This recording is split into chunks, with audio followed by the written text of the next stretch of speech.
नमस्कार, पेश आज का मुकाबला में हुआ विज्ञान प्रकाश। मैं इस प्रोग्राम की शुरुआत आज आपके रिस्पॉन्सेज और फीडबैक से करना चाहता हूं। आप में से तमाम लोगों ने ये बात कही है कि इस प्रोग्राम के जरिए उत्तर प्रदेश के चुनाव में सियासत से आगे बढ़कर हम मुद्दे उठाने की कोशिश कर रहे हैं। और मैं आपसे वादा करता हूं कि जब तक उत्तर प्रदेश के चुनाव के रिजल्ट्स नहीं आते, नतीजे नहीं आते, तब तक जो इश्यूज वाकई इस चुनाव में है या अभी तक मुझे नहीं समझ में आ रहा है कोई बहुत बड़ा इशू है जो इन चुनाव को डोमिनेट कर रहा है, इसीलिए हम अलग अलग मुद्दों पर बात करेंगे। पहले हमने बात की भ्रष्टाचार के मसले पर, फिर हमने बात की लॉ एंड ऑर्डर यानी कि कानून व्यवस्था के मसले पर, जो मुझे अच्छी तरह से याद है कि पिछले चुनाव का एक बहुत बड़ा मसला था जिसकी वजह से मुलायम सिंह यादव की सरकार हारी थी पिछले चुनाव में। आज हम बात करेंगे विकास की। विकास का बैकग्राउंड और पृष्ठभूमि यह है कि कांग्रेस आरोप लगाती है मायावती की सरकार पर कि हमने जो केंद्र से पैसा भेजा उसका प्रॉपर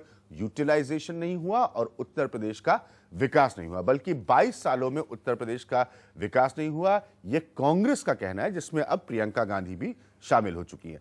मायावती को आपने तमाम रैलीज में सुना।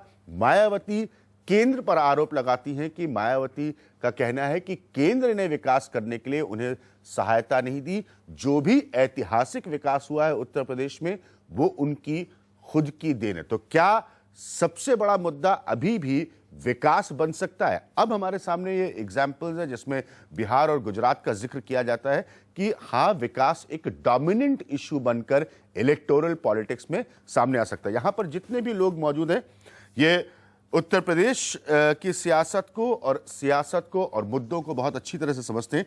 चंदन मित्रा साहब हमारे साथ मौजूद हैं जो कि भारतीय जनता पार्टी को रिप्रेजेंट करते हैं।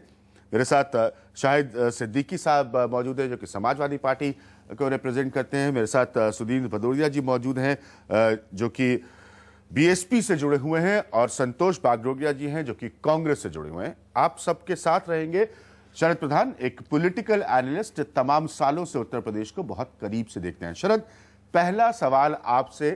हर प्रोग्राम के जरिए शरद में मुद्दे टटोलने की कोशिश कर रहा हूं कि यूपी का एक्चुअली इस चुनाव का बड़ा मसला क्या है। क्या जैसे जैसे ये चुनाव आगे बढ़ रहे हैं विकास होगा वो मुद्दा, वो डिसाइसिव इशू? इस बार चुनाव जो है इसीलिए बड़ा अनप्रेडिक्टेबल हो गया है क्योंकि ये पहला चुनाव मैं देख रहा हूं इतने वर्षों में जिसमें कि कोई मुद्दा क्लियरली सामने है ही नहीं। It is an issueless election. लेकिन इंक्रीजिंगली हर पार्टी जो है ये सोचती है कि भाई भ्रष्टाचार और विकास जो है वो मुद्दे बनते ही नहीं है। अंदरूनी तरफ ऊपर से दिखाने की सब बात करते हैं विकास की, लेकिन अब की बार आपका कहना सही है, लोगों में, जनता में ये फीलिंग है कि ये सवाल पूछे कि आपने एक्चुअली क्या करके दिखाया। बोलने को तो वादे सब लोग करते हैं, मैनिफेस्टो सब लाते हैं, सबके मैनिफेस्टो सुनने में बहुत अच्छे लगते हैं, सब में विकास की बात होती है और भ्रष्टाचार का विरोध करने की बात होती है, लेकिन पावर में आके सारे वही को कर्म करते हैं और विकास से किसी को ताल्लुक नहीं रहता।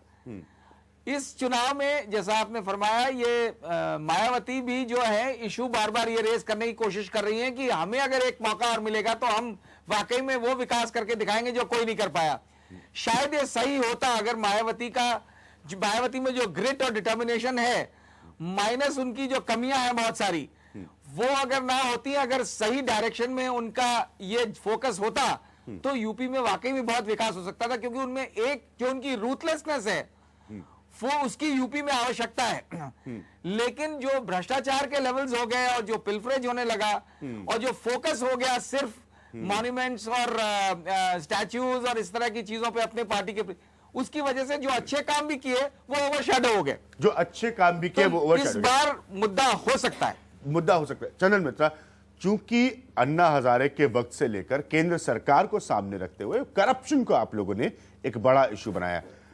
करप्शन जब भी आप बात करते हैं तो सरकार के कामकाज का एक रिफ्लेक्शन होता है कि सरकार के जरिए भ्रष्टाचार हुआ, इसलिए भ्रष्टाचार को अहमियत दी जाती है, और उसी कामकाज का दूसरा एक हिस्सा होता है डेवलपमेंट, क्योंकि डेवलपमेंट के मौके का इस्तेमाल करके लोग भ्रष्टाचार करते हैं। क्या आपको लगता है अभी भी बीजेपी के लिए सेंट्रल इशू होगा विकास? जी, बीजेपी के लिए हमेशा और मैं ईमानदारी से कह रहा हूं कि बीजेपी के लिए सभी राज्यों में और केंद्र में भी विकास हमारे लिए सबसे बड़ा मुद्दा हमेशा रहा है। और क्योंकि हमने जहां जहां हमको मौका मिला है, चाहे वो दिल्ली में हो, चाहे गुजरात में, मध्य प्रदेश में, छत्तीसगढ़ में, रिकॉर्ड है हमारा कि विकास किया गया है। लेकिन उत्तर प्रदेश में स्थिति ऐसी है कि पिछली बार जैसे आपने अभी कहा कानून व्यवस्था का मुद्दा आया, इस बार भ्रष्टाचार का मुद्दा सबसे बड़ा मुद्दा है। और विकास के बारे में, विकास को लेके मैं समझता हूं कि इसी पर प्रतिस्पर्धा होनी चाहिए थी, कंपटीशन विकास के मुद्दे पर होनी चाहिए थी।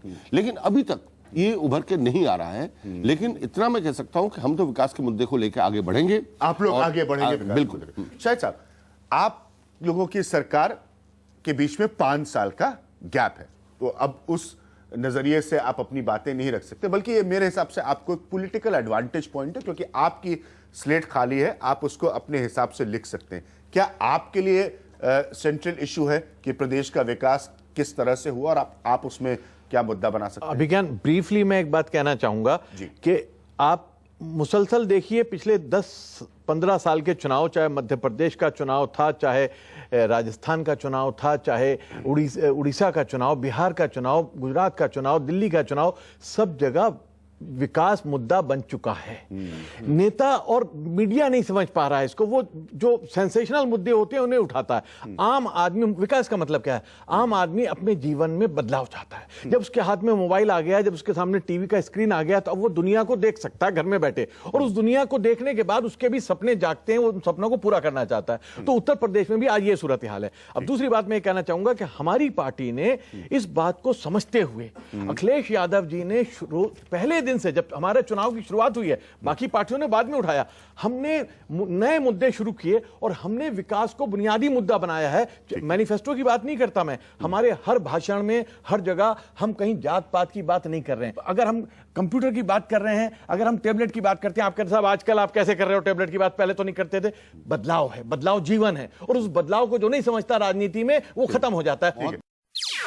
NDTV's Cricket app, Android and iPhone.